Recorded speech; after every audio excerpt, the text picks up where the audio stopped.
Hi ಎಲ್ಲರೂ ಹೇಗಿದ್ದೀರಿ? ನಾನು ಆರಾಮಾಗಿದ್ದೇನೆ. ನಾವು ರೀಸೆಂಟಾಗಿ ಬೆಂಗಳೂರು ಒಳಗೆ ಮನೆ ಶಿಫ್ಟ್ ಮಾಡಿದ್ವಿ. ಮನೆ ಶಿಫ್ಟ್ ಮಾಡಿದ್ಮೇಲೆ ಗೊತ್ತಾಯ್ತು ಮಗುಗೆ ಜೋಳ್ಗಿ ಕಟ್ಲಿಕ್ಕೆ ಹುಕ್ಕಿಲ್ಲ ಅಂಥೇಳಿ. ಸೊ ಅದಕ್ಕೆ ಆಲ್ಟರ್ನೇಟಿವ್ ಹುಡುಕ್ದಾಗ ನಮಗೆ ಗೊತ್ತಾಯ್ತು ಈ ಥರ ನಾವು ವಿಂಡೋಗೆ ಬಾರ್ ಪ್ಲೇಸ್ ಮಾಡಿ ಜೋಳ್ಗಿ ಕಟ್ಬೋದು ಅಂಥೇಳಿ. ಆ್ಯಂಡ್ ಶಾಪಿಂಗ್ ಕಾರ್ಟ್ ಒಳಗೆ ಹುಡುಕ್ಲಿಕ್ಕೆ ಚಾಲೂ ಮಾಡಿದಾಗ ನಮ್ಗೆ ಅಷ್ಟೊಂದು ರಿವ್ಯೂ ಸರಿ ಅನ್ನಿಸ್ಲಿಲ್ಲ. ಆಮೇಲೆ ಶ್ರೀಧರ್ನ ಇದನ್ನು ಈ ಥರ ಡಿಸೈನ್ ಮಾಡಿ ಮಾಡಿಸ್ಕೊಂಡು ಬಂದಾರೆ. ನೀವು ನೋಡ್ಬೋದು ಎಷ್ಟು ಗಟ್ಮುಟ್ಟಾಗಿ ಆಗ್ಯದ ಅಂತ ಹೇಳಿ. ಸೊ ಈ ವಿಡಿಯೋ ನಿಮಗೆ ರೆಫರೆನ್ಸ್ ಆಗಲಿ ಅಂತ ಹೇಳಿ ಮಾಡೀನಿ. ಸೊ ಯೂಸ್ಫುಲ್ ಆಗ್ಬೋದು ಅಂತ ಅಂದ್ಕೊಂಡೇನಿ. ನೀವು ನೋಡ್ಬೋದು ವಿಕ್ರಮ್ ಎಷ್ಟು ಆರಾಮಾಗಿ ಮಲ್ಕೊಂಡಾನಂತ ಹೇಳಿ. ಹಾಯ್ ಎಲ್ಲರೂ ಹೇಗಿದ್ದೀರಿ? ನಾನು ಆರಾಮಾಗಿದ್ದೇನೆ. ನಾವು ರೀಸೆಂಟಾಗಿ ಬೆಂಗಳೂರು ಒಳಗೆ ಮನೆ ಶಿಫ್ಟ್ ಮಾಡಿದ್ವಿ.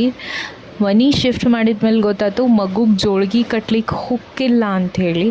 ಸೊ ಅದಕ್ಕೆ ಆಲ್ಟರ್ನೇಟಿವ್ ಹುಡುಕ್ದಾಗ ನಮಗೆ ಗೊತ್ತಾಯ್ತು ಈ ಥರ ನಾವು ವಿಂಡೋಗೆ ಬಾರ್ ಪ್ಲೇಸ್ ಮಾಡಿ ಜೋಳ್ಗಿ ಕಟ್ಬೋದು ಅಂಥೇಳಿ. ಆ್ಯಂಡ್ ಶಾಪಿಂಗ್ ಕಾರ್ಟ್ ಒಳಗೆ ಹುಡುಕ್ಲಿಕ್ಕೆ ಚಾಲೂ ಮಾಡಿದಾಗ ನಮ್ಗೆ ಅಷ್ಟೊಂದು ರಿವ್ಯೂ ಸರಿ ಅನ್ನಿಸ್ಲಿಲ್ಲ. ಆಮೇಲೆ ಶ್ರೀಧರ್ನ ಇದನ್ನು ಈ ಥರ ಡಿಸೈನ್ ಮಾಡಿ ಮಾಡಿಸ್ಕೊಂಡು ಬಂದಾರೆ. ನೀವು ನೋಡ್ಬೋದು ಎಷ್ಟು ಗಟ್ಮುಟ್ಟಾಗಿ ಆಗ್ಯದ ಅಂತ ಹೇಳಿ.